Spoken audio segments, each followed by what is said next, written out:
guys, I'm Prodigy from Airsoft Team Kilo23. I know it's been way too long since I've done a video, but best I can do with as much college work as I'm going through. Studying for criminal justice finals right now, and I'm really close to getting my 2-year degree. So it's just taken a huge toll on my video production and stuff like that online. So that I apologize for, but I can't apologize for finally getting my college degree. So without further ado, I know a lot of you guys are just really itching to know, I have 2 main guns that I just love to death. My ICS M4 RIS, beautiful gun, and my KWA M4. Now, as soon as I can, I'll show you guys the KWA. I have done a lot of different things to it. But today we're going to be checking out my ICS M4. Now, I've made this what I feel is a very nice gun. It's exactly what I want it right now. So, I'm sorry, we're not going to test the FPS right now. I just really don't feel like it, and I've got actually a project to work on for college class, so I'm a little limited on time to film and edit this video, so you're just going to have to deal with it. And just take my word for whatever I say. This is my ICS M4 right now. You can see, just straight up, it is a lot different from the last time you saw it, probably. The internals are pretty much the same. It's got a system of cylinder set minus the nozzle, because obviously the ICS nozzle is one of the few, if not the only, nozzle that will work in this gun. I actually had to replace it once because it did crack on me for some stupid reason, which, oh well. I had to replace the tappet plate in this gun several times because it does like to, when you open the gun up and put it back together, sometimes it does like to crease or crimp the sides, and it does actually kind of affect the molding because those tappet plates are very soft. Aside from that, system of 120 springs been fine.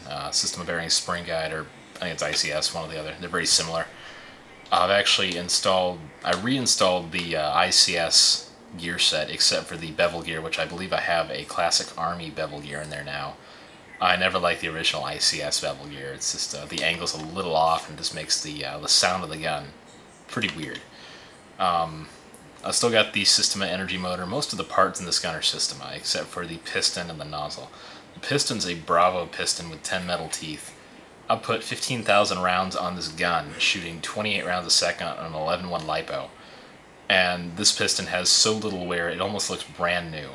I'm actually very surprised it's lasted that long. And I'm very happy with it.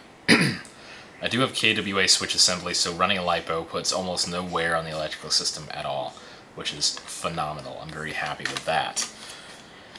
So aside from that, I believe, I can't remember what bucking I have in here. It's not the ICS stock one. It's I think it's a King Arms or something, but it seems to get a good air seal. It's shooting about 380, 390 right now, which is fine with me. And I've got a Systema 6.04 brass tight bore barrel in this gun, which does pretty well. Gets good accuracy, good range, probably hit someone at 180 feet easy.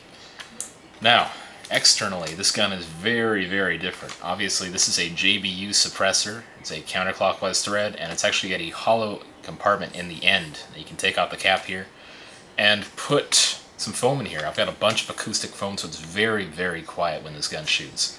Aside from gear noise, it's, 100 feet away, you're not going to hear it. All you're going to hear is a slight whine from the gun actually firing. You're not going to hear the pop every time. Between the foam-filled suppressor and the Systema silent headset that I have in this gun, it's very quiet.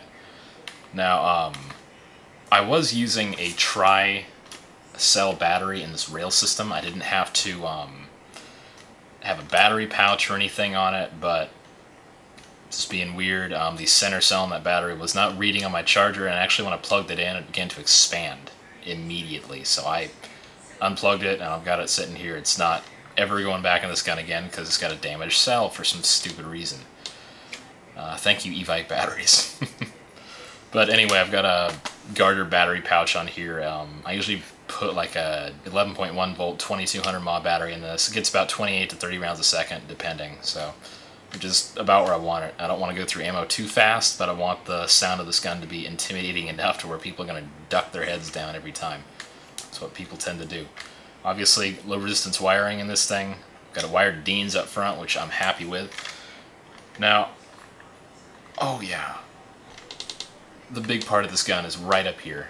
This actually, believe it or not, does say EOTech on it.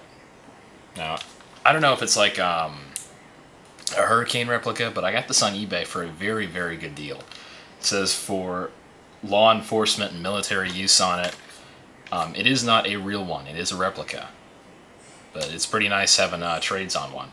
It's also got the flip-up covers here, so if it's raining out or if I'm just storing the gun or something, I can put that on there so it doesn't get wet or collect dust or anything. So that's fantastic. It runs off of 2 AA's, so I don't have to find any weird batteries for it or anything. It works just like a real EOTech. It's not as bright as I'd like, but it does a good job for, you know, just not paying too much off of eBay for it. And it does have the quick detach mount on the side, so I can just flip this and it comes right off, and I can just have the flip-up rear sight here, which is great. Or I don't even have to take the EOTech off to have the flip-up here, because I can just look right through it. It's just a box. It's fantastic. But it is a red-green EOTech, so that's very nice. In the back here, this is a JG crane stock, and I've got a rubber back pad on here. These actually came as a set on my JG G36, and I just kind of adapted it on here. This is an A and K buffer tube. I don't remember what I did with the ICS one, but it's somewhere else, and the ICS stock doesn't like to fit on the A and K buffer tube, so oh well. So I just put this JG one on here. It is pretty comfortable. It sits very nicely. Now, this gun being as accurate and as fast and as quiet as it is, it's a very effective carbine. Now, you guys are welcome to come out to Snohomish Airsoft. It usually meets in Marysville or Mount Vernon in Washington. Or you can come out to Evergreen Airsoft that meets in Sultan every few weeks in Washington. If you guys want to check this gun out, you're welcome to come out and see it. Thanks for watching, guys. I'm Prodigy from Airsoft Team Kilo23. I'll try to get to some videos pretty soon. Take it easy, guys.